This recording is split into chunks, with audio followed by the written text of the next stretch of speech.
Dieu est immuable, il ne change jamais.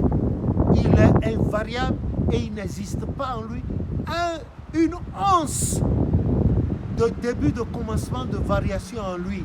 Dieu ne varie point.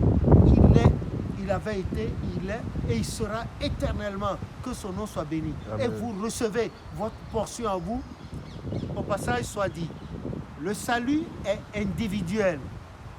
Le salut est individuel. Chacun doit croire et s'agripper à son Dieu et ne pas s'amuser avec cette période de Pentecôte, de préparation de Pentecôte. C'est vrai, les gens jeûnent beaucoup, mais dans l'église du christianisme céleste, c'est la semaine sainte, là, les 7 jours de la semaine sainte que compte la semaine sainte, que le jeûne est imposé. Sinon, les autres jeûnes, le Saint-Esprit, dans les messages, peut te demander de jeûner. Certains, pour la période de la Pentecôte, de la préparation, des préparatifs de la Pentecôte, jeûnent aussi. Mais ce n'est pas une obligation. Les nourrices, les femmes qui donnent la tétée à leurs enfants, qui allaitent leurs enfants, n'ont pas le droit de jeûner parce que le jeûne, ça fatigue. Ensuite, il y a ceux qui conduisent, qui font des travaux pénibles, ils ne jeûnent pas. Les conducteurs des gros camions ne jeûnent pas, de peur de somnoler au volant. Ceux qui conduisent les vélos, tout ça, ils doivent faire attention. Les malades ne jeûnent pas dans ces temps-là. Le jeûne, on le fait librement, sans contrainte.